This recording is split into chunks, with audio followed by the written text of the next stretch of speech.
يا صباح الفل والورد والياسمين على احلى اخوات في الدنيا، اللهم صل وسلم وبارك على سيدنا محمد.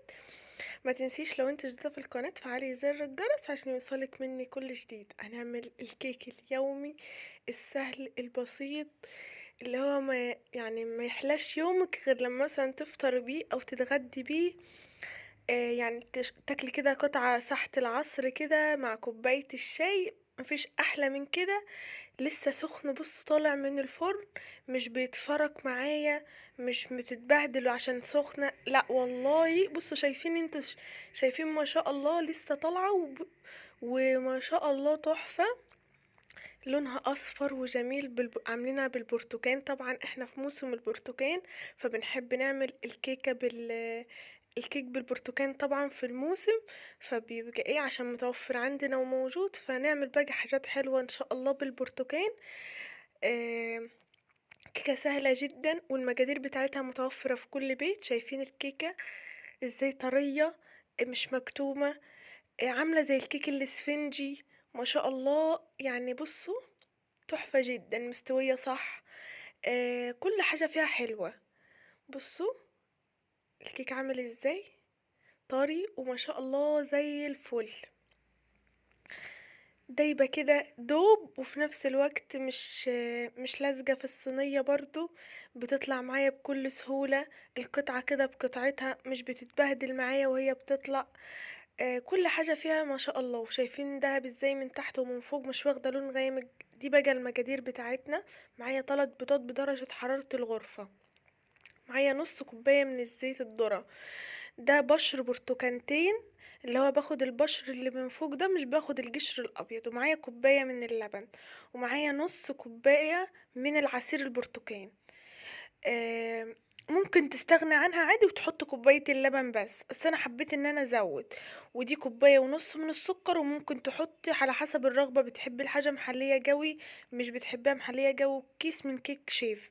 وكوبايتين ونص من الدقيق. وبعدين هبدأ بقى اسهل ما فيها ان انت بتحط كل الحاجات دي في شفشة الخلاط، وان انت تبدأ تضرب بقى.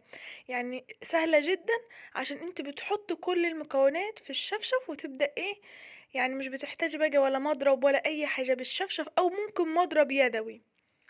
نزلت بقى بكل المكونات اللي معايا، اللي هي كوباية ونص من السكر، وكوباية من اللبن، ونص كوباية من عصير البرتقال، وبشر البرتقال اللي هو حوالي برتقانتين. بيدوا لون حلو وطعم برضو كمان حلو، يعني بيساعدوا ان الكيكة معايا تبقى لونها اصفر كده وشكلها حلو. وكمان بيدوا ريحة نفاذة كده في الكيكة، بيخلوها ريحتها كده برتقاني، يبقى كل البيت بيبقى ريحته برتقاني. ونزلت بعد كده بالثلاث بيضات بعد ما ضربتهم شوية، ومعلقة من الفانيليا السائلة. بعد كده اللي هو كوباية ونص، كوبايتين ونص، اسفة، كوبايتين ونص من الدقيق. وبعدين باكل الكيك شيف، وبعدين ببدأ ان انا اقلبهم كويس كده. وبعدين هنزل بكل الخليط اللي انا ضربته. ما اخدتش اهو في ايدي 5 دقايق، مفيش ولا اسهل من كده، وتحفة جدا. وما شاء الله الارتفاع بتاعها كمان بيبقى حلو. وربنا يحسن ما بين ايديكم يا رب العالمين. مش هبدأ بقى ان انا اضرب كتير، بس لغاية ما احس خلاص ان الخليط اندمج كده مع بعضيه، بيبقى كده خلاص. يعني اول ما الاقي ان الدقيق اختفى، مش هبدأ ان انا اضرب تاني يعني فيها. لما الاقي الدقيق اختفى يبقى خلاص كده الخليط تمام. عاوزة اوريكم القوام حلو جدا، ولا خفيف ولا تقيل. القوام مظبوط بالنسبة لي انا كده مظبوط. عمر الكيكة ما هيحصل فيها اي حاجة وتبوظ. انا ماشية على المقادير دي من زمان جدا، وبتطلع معايا مظبوطة. معايا الصينية هنا علشان الكيكة ما تلزقش معايا.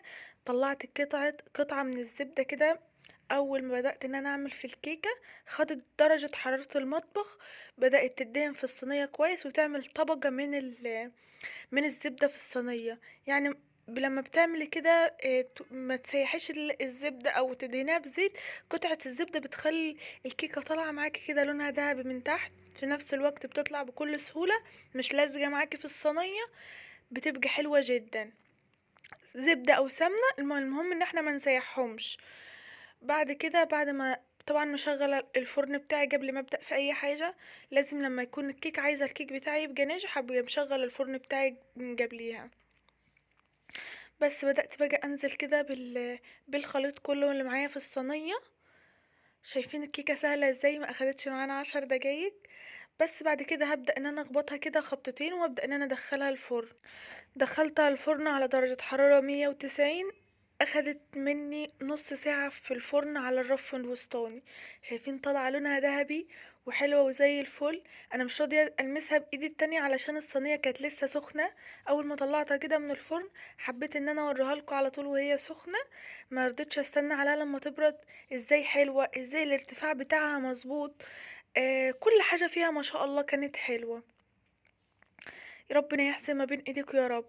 طبعا ما بتحلاش ساعة العصاري الا بقطعة الكيكة ومعاه كوباية الشاي ساعة الصبح كده اللي عايز يفطر خفيف، فطار خفيف برضو مع كوباية شاي او كوباية لبن. فالكيكة دي كيك يومي سهل جدا. ما شاء الله. حلوة. ربنا يحسن ما بين ايديكوا يا رب العالمين. شايفين قد ايه ان هي سخنة ولسه طالعة من الفرن، مش بتتبهدل مني وانا بقطعها بالسكينة. القطعة كده بقطعتها متماسكة وحلوة. ما شاء الله. يعني مش محتاجة يعني احكي لكم عنها وعن الجمال بتاعها. بصوا ما شاء الله، يا ربنا يحسن ما بين ايديكم يا رب العالمين. تنسوش تكتبوا لي كومنتات حلوة ودعوات حلوة عشان انزل لكم فيديوهات حلوة كتير وما اغيبش عنكم تاني. يلا اشوفكم في فيديو جديد على خير ومع السلامة. اسيبكم في رعاية الله وحفظه. مع السلامة.